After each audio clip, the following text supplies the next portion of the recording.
Quiet now. You've arrived. I'm the murmuring archives. Together, we'll walk through a gentle place where the words don't want to be remembered, but simply brush against your closing eyes. Before the ocean spoke, before the wind learned how to sing, before the trees remembered how to rustle their leaves, there was silence, but it was not empty. It was the kind of silence that listens. A vast, dark stillness that stretched across the early earth like a sleeping body. Mountains had no names. Rivers had no destinations. Light came and went without being noticed. Nothing asked to be seen. Nothing waited to be found. The earth, still new and warm from its birth, had not yet exhaled its first sound. Time passed in vibrations, not in hours. No clocks ticked, no creatures stirred. The sun would rise not brightly, but softly, like a warm breath slipping through heavy fog. And the sky, instead of blue, was the soft, glowing color of beginnings. It was not loneliness. It was becoming. The earth was still listening to itself, deep within. Its core, molten and restless, pulsed slowly like a heartbeat that hadn't yet decided to beat. Beneath the crust, layers shifted, not with noise, but with weight, with warmth, with memory. The silence wasn't quiet. It was full. Far below the surface, beneath the layers of cooled rock and buried heat, something stirred. Not a creature, not a thought, a tremble. It did not echo. It didn't need to. There was no air yet thin enough to carry the tremor into song. But something moved. Perhaps it was a crack in stone. Perhaps it was the breath of vapor through mineral veins. Or perhaps it was the earth drawing in a breath, not through lungs, but through being. Above on the surface, the land was not yet soft.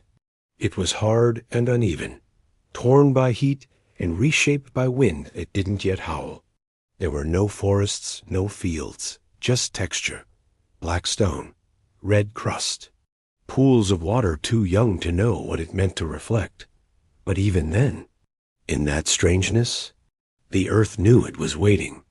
The sky, cloudless and wide, shimmered faintly with particles dust from stars not yet catalogued.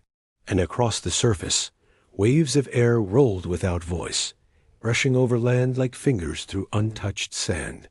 Then one shift, not a sound, but the shape of one. A thin crack formed in a cliff face. It split slowly, not like thunder, but like a yawn in a sleeping world. The vibration that moved through it was the first hint of voice, not voice made of language, but of presence. The earth was starting to remember it had a body, and with that remembering came tension, a kind of reaching, not for something external, but from within. Stillness pushed against stillness. Friction was born. Heat sighed into vapor. And then a single note, not heard, but felt. It passed through stone and through water. It wasn't sharp or loud or clear. It didn't have pitch or rhythm, but it was. And that was enough. The first sound on earth didn't try to be anything. It was a gesture, a soft exhale from the lungs of the planet, a vibration that found its own way to spread, not because it wanted to be known, but because it needed to be released. And that one moment, that one shift in stillness, became the thread that would one day be pulled by leaves, by rivers, by wind, by whales, by humans. But not yet, for now it was only earth, remembering how to hum. The sound of earth did not come as a roar. It came as ripples. From deep beneath the crust, heat met water, and in places where the stone thinned, steam curled upward like invisible threads. No thunder, no splash, only a hush like breath between two thoughts. Water, still new to the world, had no shape of its own. It wrapped itself around stone like a curious child. It clung to every crevice, every curve.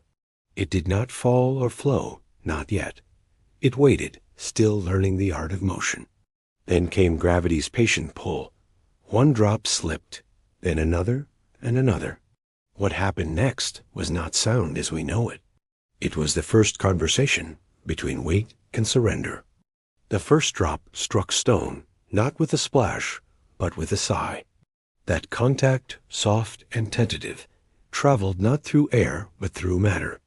It resonated in the rock, and the layers beneath, in the memory of the mountain that had not yet crumbled. It was the birth of rhythm. One drip became two, then 5, then 1,000. From scattered pools to thread-thin streams, from stillness to song. The planet, once silent, now hummed faintly with the gentle insistence of water learning how to fall. There was no music, but there was movement. And movement, repeated, becomes rhythm. And rhythm becomes memory. The first stream did not rush. It wandered. It stumbled. It wore down sharp edges without intention, simply by being consistent. Over time, it carved a valley where none had existed.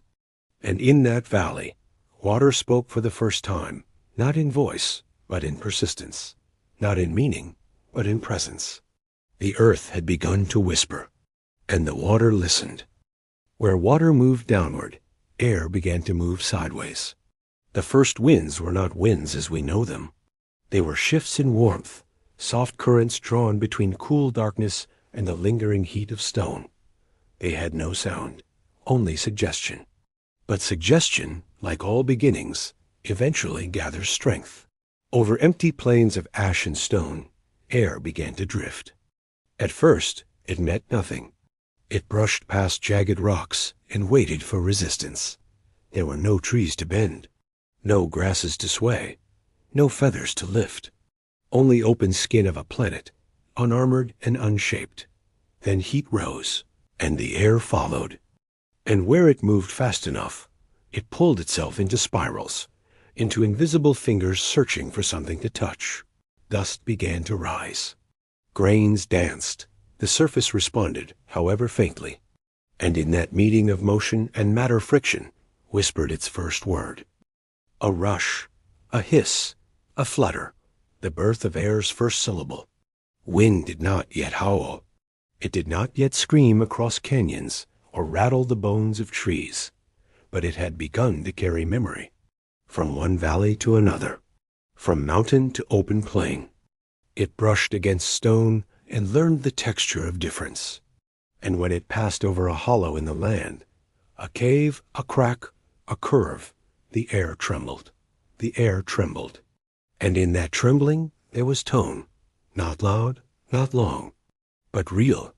It was the first time the world heard what shape could do to sound. The hollow space turned air into echo. The echo became an invitation. And slowly, the planet filled with places that wanted to respond. Caves sang, gorges answered. Even the tallest rocks, when struck by wind, began to hum ever so faintly, not as voices, but as remembering. The earth was learning resonance, and the wind was becoming language. Before there was language, there was light, but not the kind that warmed, the kind that warned. In the early days of Earth, deep within its trembling belly, heat surged with no name and no restraint. Pressure built beneath plates of stone, pressing upward, yearning to be released. And so it rose slowly, almost shyly at first. Then suddenly, molten rock found the cracks in the crust and spilled upward, not as an explosion, but as emergence.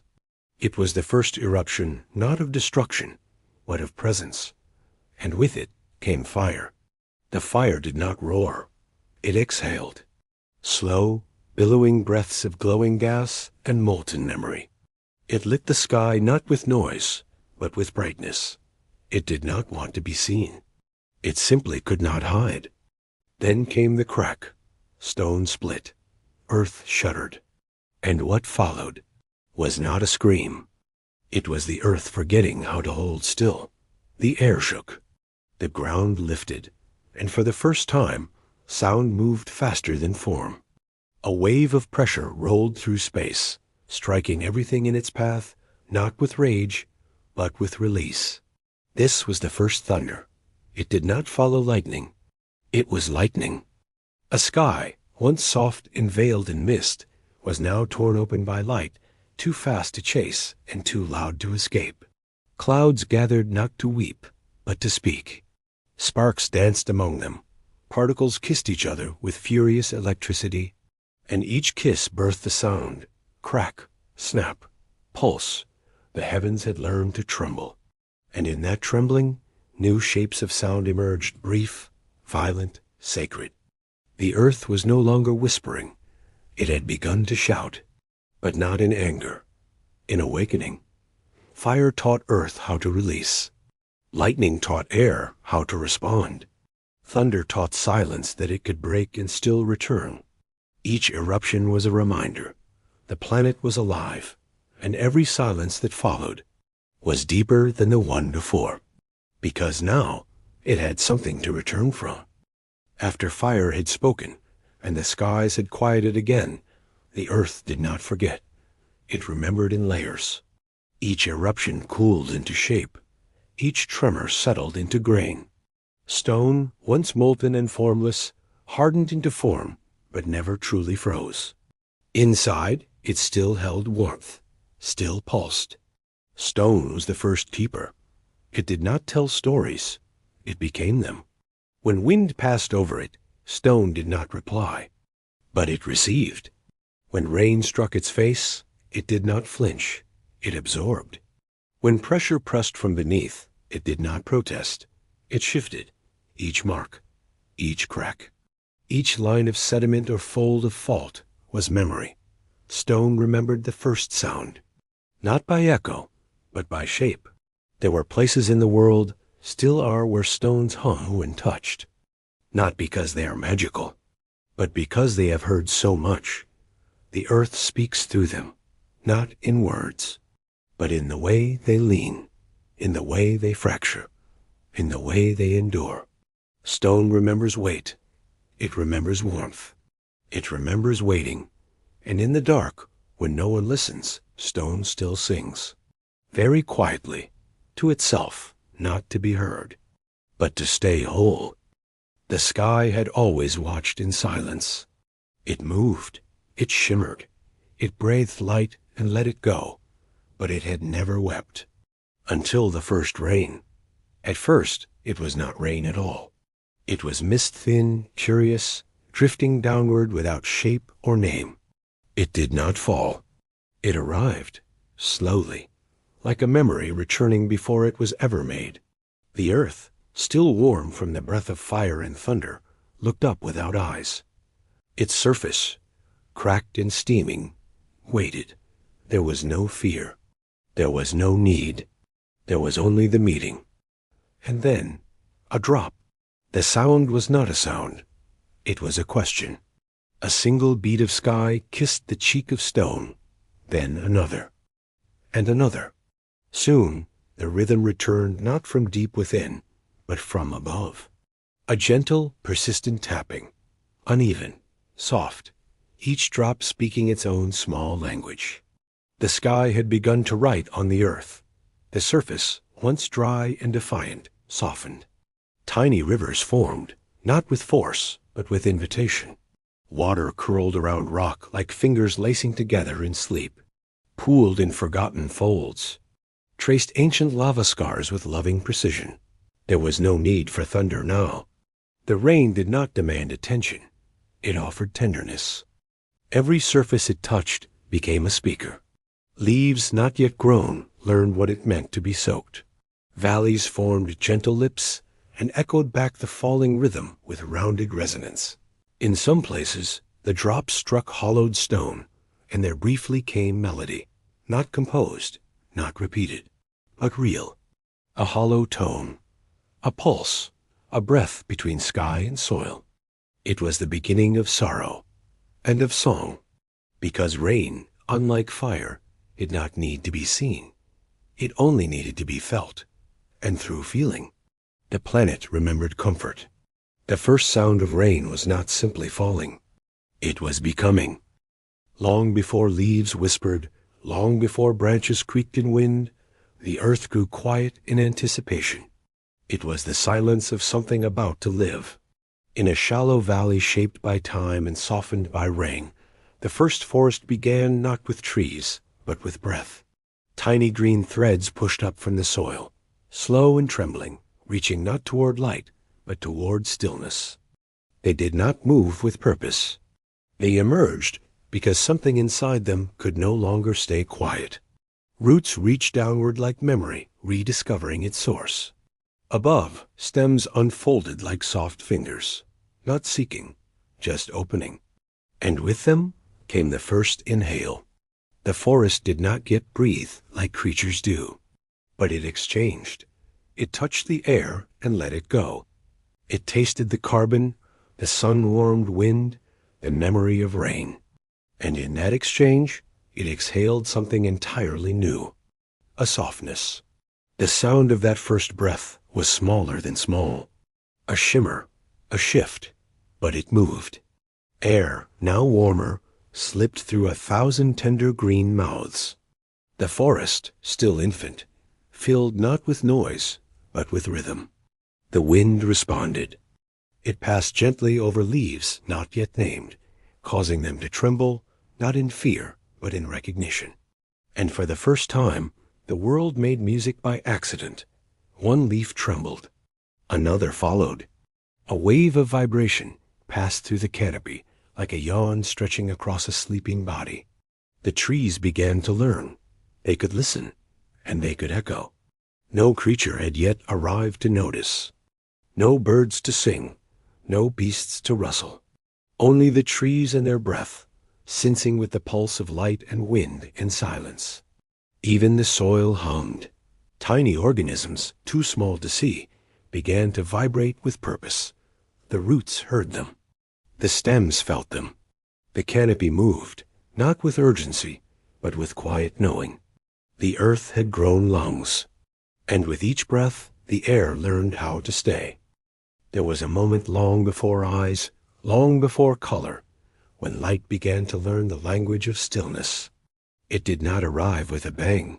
It crept, not through sky, but through memory. Not through speed, but through warmth. Before light made things visible, it made them real. It brushed across the early forests, not as clarity, but as touch. Rays, filtered through mist and green, settled into the skin of leaves. The earth, already breathing, began to glow not from within, but from being seen. And in that moment of being seen, a new sound was born, but not one to be heard. It was the sound of recognition. When light touched stone, the stone softened, not in form, but in silence. When it kissed the wet surface of leaves, they shivered, not with wind, with awareness.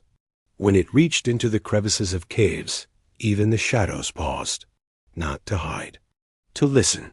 Light had become a message. It did not speak in language. It made things feel more than they could know. Where it lingered, stillness deepened. Not because things were quiet, but because things wanted to remain exactly as they were. A beam fell across a pool of water. The surface held it like a lullaby. Ripples spread outward, soft and wide, carrying the shape of brightness, not the brightness itself. Every ray became a hush, and in those hushes, sound found shape. It was not a hum, nor a chord, nor a tone. It was the suggestion of presence. The forest learned when light was near. The wind paused. The drops of rain stilled. Even the smallest threads of moss leaned toward it, without moving. Because light, at last, had become still enough to be heard, without noise, without weight, only presence. And in that presence, silence became sacred. The first sound of light was not sound at all. It was the choice to not interrupt. And that, perhaps, is the most powerful sound of all. Before voices, before language, before story, there was attention. The forest had learned to breathe. The light had learned to hold its silence. The earth had become a song waiting to be heard. And then they came. The first creatures did not walk on two legs. They did not think in words. They were not curious in the way we are, but they listened. Small bodies, wet skin, slow hearts. They emerged in the shallow pools between roots and rock, in caves where echoes had practiced for eons. They pulsed with the rhythms of the world, not beside it, but within it. They moved not to disturb, but to follow. And in their movements, they felt something old. A ripple, a breeze, a change in tone. They responded not with sound, but with stillness. Because to them, listening was living. They curled when thunder cracked. They froze when wind shifted. They fled when silence deepened, because even that was a message. The earth was speaking in more ways now. Through the snapping of branches, through the trembling of leaves, through the hollows beneath stones that carried the weight of water like a secret. And slowly, these creatures began to hum, not with mouths, with bodies. Vibrations passed through their skin. A low note shared across the pond. A frequency carried in the belly, felt rather than heard. It was not communication, it was communion. To be near one another was to echo.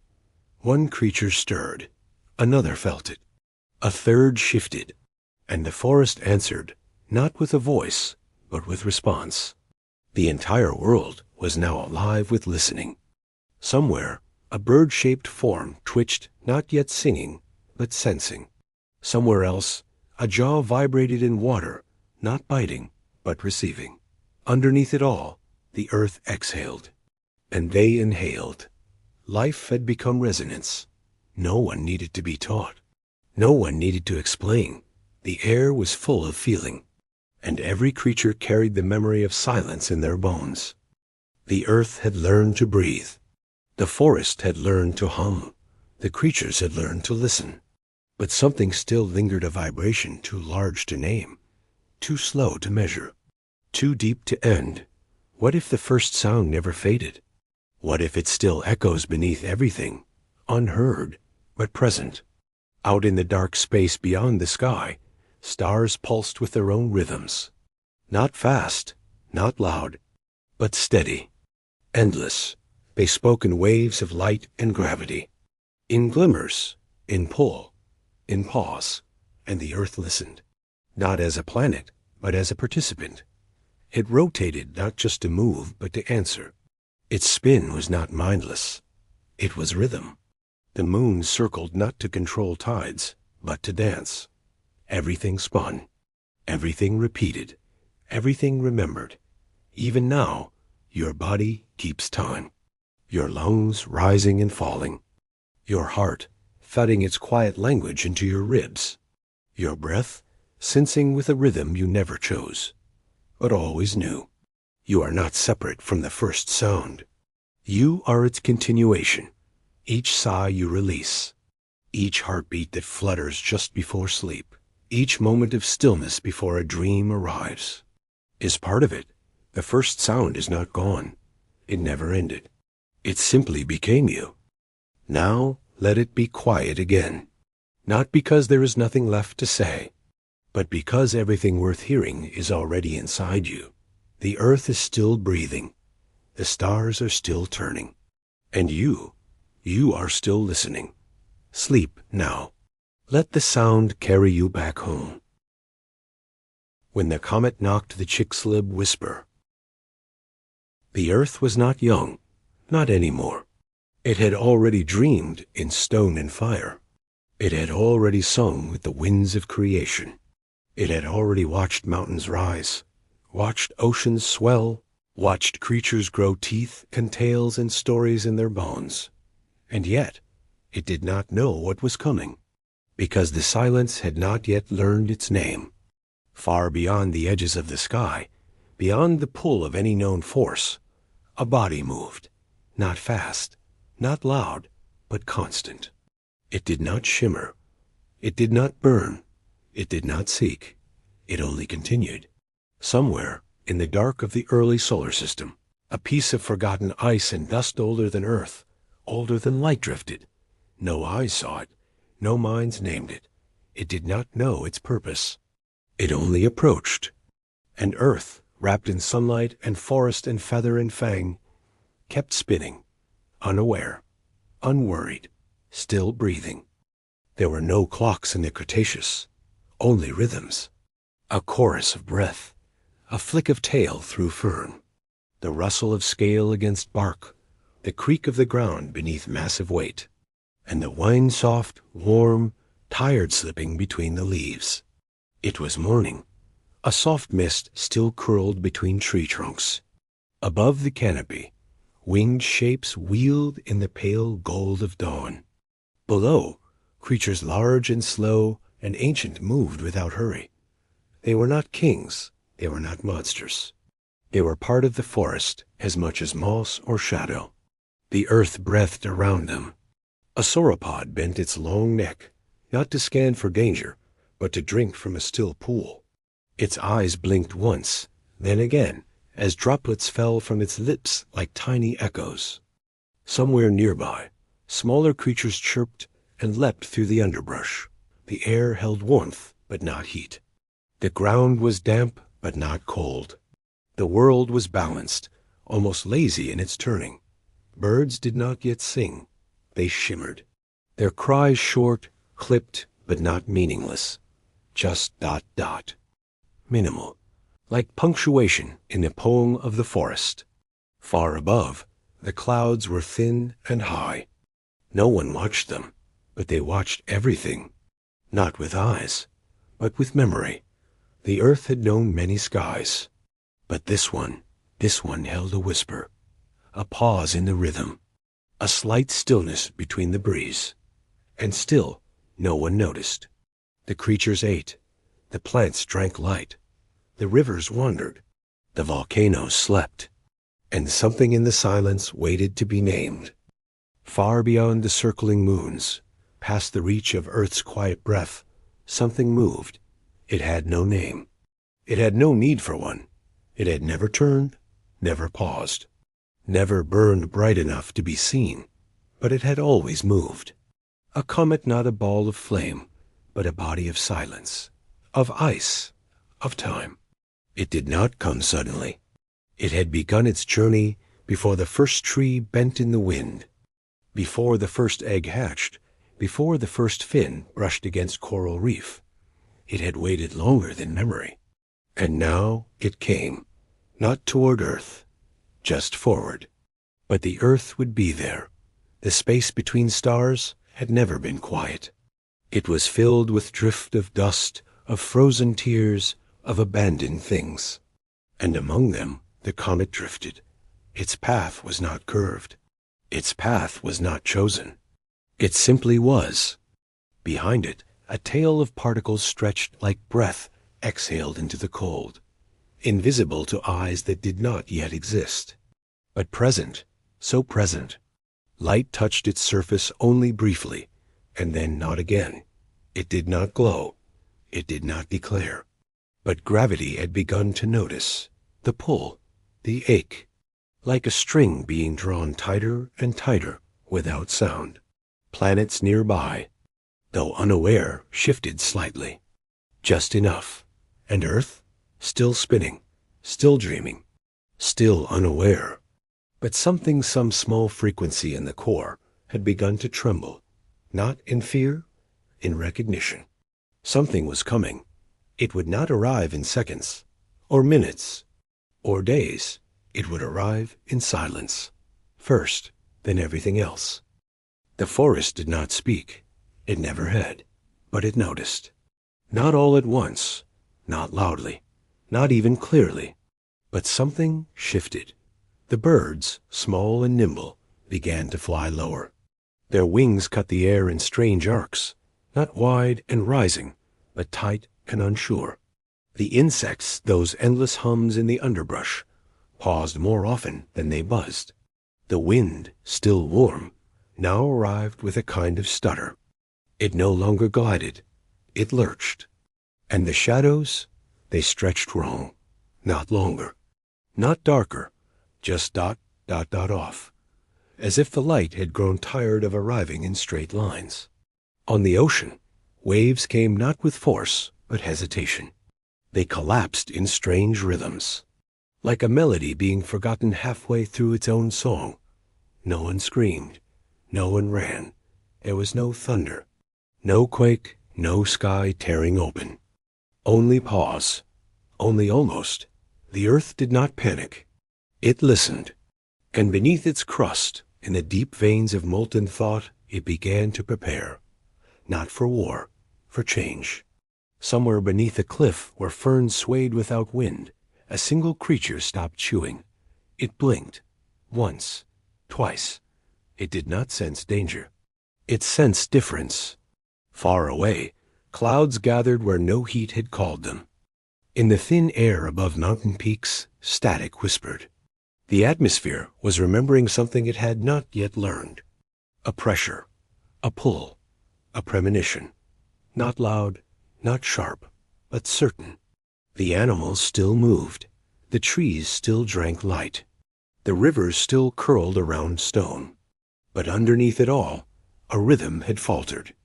And the planet, in all its ancient patience, began to wait. For something it could not stop, and would not rush. The sky had always been a passage, a bridge of light, a canvas for clouds, a mirror to oceans below. But now it became a ceiling. The blue, once vast and welcoming, grew thick, not darker, not storming, just dots, as though the air itself had begun to forget transparency. Above the canopy, where sunlight once poured freely, it now trickled. And that trickle grew slower with each hour. Not a dimming, but a filtering, like light arriving through dust, through distance, through memory. Birds, which once soared high, began to circle lower. Their wings no longer cut clean lines. They fluttered, uncertain, as if the sky was no longer letting them go. Clouds drifted in shapes no one had seen before. Flat, wide, low, like lids. They did not carry thunder. They carried pause. And beneath them, the light changed color. Shadows stretched at the wrong angle. Leaves reflected gray where green should have been. Water mirrored nothing. On the open plains, creatures lifted their heads more often, not in alarm, in confusion. The warmth they expected had not arrived. The breeze they knew had not returned. Time had slowed, or perhaps it had forgotten how to move. And the sky? It watched. It held everything. No sound passed above the clouds now. Only pressure. A weight with no shape. No voice. The atmosphere had become still not from calm, but from restraint. As if the sky itself was holding its breath. Waiting. Listening. Bracing for the touch it could not prevent. The sun did not blink. It did not fall. It did not flee. It simply paused. For the first time in eons, the light did not arrive. Not all at once. Not with a flick. But slowly. As if distance itself had grown tired. The morning began as every other. A soft haze. A glimmer across the tree line. A warming of stones, of scales, of soil. But then, the brightness did not grow. The shadows did not retreat. The warmth did not rise. Instead, the world stood in the moment between. Between the last real morning and the first unending dusk. The sky, already thick with unseen things, became heavy. A weight pressed downward, not physical, but present. The creatures felt it, not in their minds, in their bones. A stillness in the wings. A hesitation in the breath, an ache in the waiting.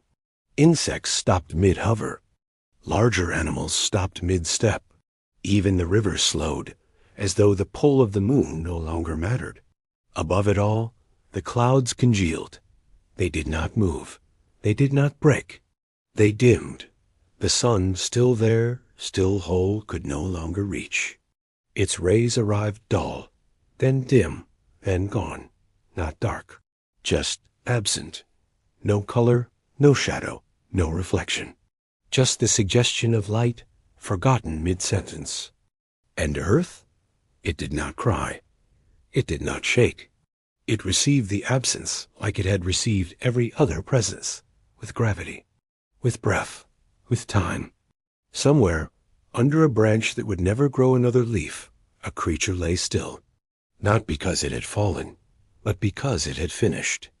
The world had entered the longest night, not measured by hours, but by memory. A hush settled, not over sound, over knowing. The light had not been taken. It had been returned. And the earth, now blind to color, began to listen deeper than ever before.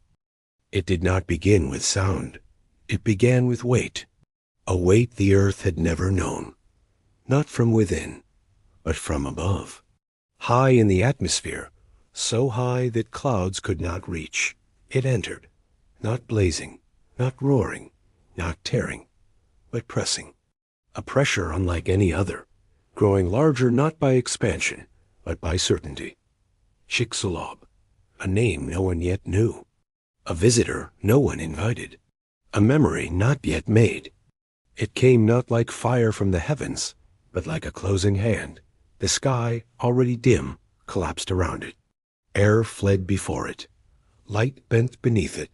It did not fall like a stone. It arrived like a verdict. The animals did not scream. They froze. Birds halted mid-wing. Mammals lay flat. Even the ocean stilled, as if holding breath was the only way to stay. Above the sea that would one day be called Yucatan, clouds split, but the earth did not see a streak of light. It felt a shadow, a thickening, and then impact. But not with a bang, with a silence so total that it drowned even the memory of sound. The crater opened in less than a second, a wound wider than mountains, deeper than history. Fire did not rain, it rose. The earth became sky, the sea became steam, the air became weight. And for one still moment, everything paused. No cry, no wind, no breath. Just one single soundless beat where all things stopped. That was the sound, not of destruction, but of completion. It rose, not like smoke, but like memory. From the wound in the earth's crust, dust climbed, not in panic, but with purpose. It carried silence. It carried light that had nowhere else to go. It carried the weight of all things undone. The ash did not fall. It floated, spiraled, expanded, up through the layers of air, up past the clouds, past the winds, past the limits of breath, until even the moon wore a veil. From the far side of the earth, night arrived early. Not because the sun had left, but because the sky had closed its eyes. What was once morning became dusk. What was once dusk became a kind of never. The ash turned the blue into gray, the gray into black, the black into waiting. Forests were no longer forests. They were shapes, bare outlines under a ceiling of soot.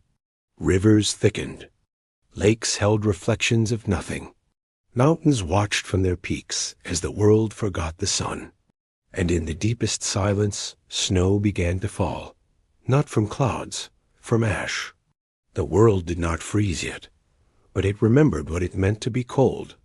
Even the stars, those patient witnesses, grew fainter, because between them and the earth now hung a curtain of everything that once had lived. No fire could push through, no cry could rise. Only dust, only ash, only the weight of the sky, resting on all things. It did not begin with snow. It began with forgetting. The earth had known seasons, warmth, wind, water, rest. But now the rhythm stopped. The sky, once blue, once gold, once storming, was only gray. Gray in the morning, gray at night, gray inside the lungs. Ash became ground. Ash became sky. Ash became time. And then the cold arrived, not as frost, not as storm, but as stillness. The rivers, once restless, slowed, not to a crawl, to silence. The oceans did not freeze suddenly. They breathed shallower, then less, then barely at all. Raindrops hardened mid-air, clouds sank lower, until even breath became a visible thing, a ghost leaving the mouth. Snow did come, but not like before. It had no sparkle, no joy. It fell in lines, like lines on a page being crossed out. The trees, if they still stood, held no leaves, no birds, only the memory of shade. Creatures, those who had not yet ended, moved less. A step became a pause became a sleep, and sleep became the only act left. No cries echoed, no fights were fought.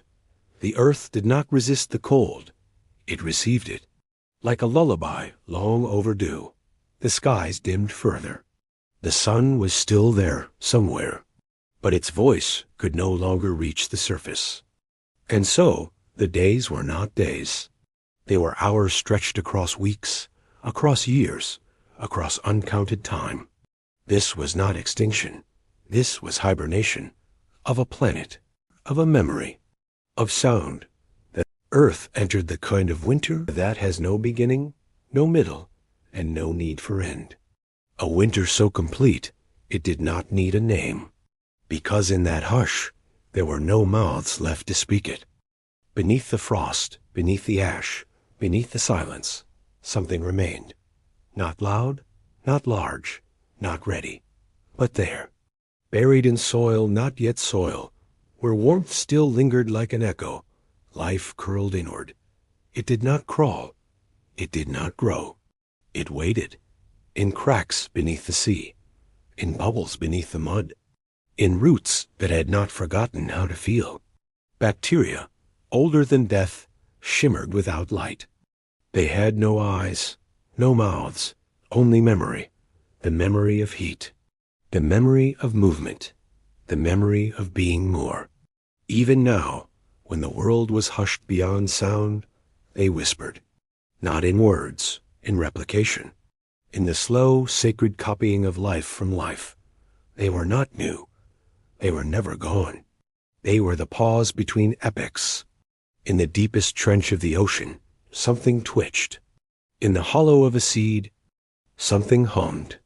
In the pressure beneath the frozen lakes, something pulsed quietly, endlessly. The earth was not dead. It was dreaming. And in dreams, all things continue. There would be no spring next year, no bloom, no thaw. But below the surface, where time moved like syrup, life rehearsed its return. It practiced being small, being still, being enough. And the universe, watching with its endless patience, held no judgment, only the breathless hope of what might wake next. The world had forgotten movement, and in forgetting, it remembered, not the details, not the names, only the rhythm, the slow inhale, the long exhale, the moment between both where time paused. The silence was not empty now. It was full, full of what had passed, full of what had mattered, full of everything that once made a sound and now only echoed. Beneath the frost, nothing stirred. But beneath that, memory pulsed. It did not speak. It did not sing. It simply remained, a note held beyond hearing. The sky above still wore its veil. The oceans below still wore their weight. But the earth itself, it held something. Not a voice, not a story. Just the pattern, the memory of light, the rhythm of heat, the pulse of possibility. And somewhere, far within the crust, a crystal hummed. Not loud, not bright, just steady. It did not mourn. It did not dream. It remembered. Every footstep, every cry, every breeze, every ripple, every heartbeat that had ever been, all of it folded into the silence, all of it resting now, like pages closed but not forgotten. The earth no longer told stories aloud. It carried them in stillness, and that stillness became the deepest memory of all. The frost did not last forever. Even the longest hush ends in breath. It began not with fire, nor thunder, nor light, but with a stir, a ripple in the mud, a blink of warmth in the deepest dark, a cell dividing quietly, not with purpose, but with rhythm. The earth did not cheer, it did not announce, it only allowed. Time stretched forward again, not in leaps, but in patient, circling steps. The ash settled into soil, the silence softened into air, and somewhere, a spark no brighter than a memory became heat. Not enough to change the world, just enough to begin. In pools that shimmered without light, life sighed again. It did not rise quickly. It flowed, it stretched, it remembered. And far above, the stars watched. They had always been watching. They had not looked away, not even when the sky turned black, not even when the air forgot how to carry sound. They had waited, and now they glimmered slightly stronger, as if to say, try again. One day there would be breath, then voice, then language, then stories. One day someone would name the sun, would name the rain, would name the fear and the hope. One day a child would lie on the grass and listen to the wind, not knowing that beneath their body, beneath the stone, beneath the history, was the echo of everything that came before. And maybe, on a night when everything was quiet, they would ask, what was the first sound on earth? And in that question, that whisper, the earth would answer, not in words, not in thunder, but in silence filled with everything that ever lived and everything still waiting to be born.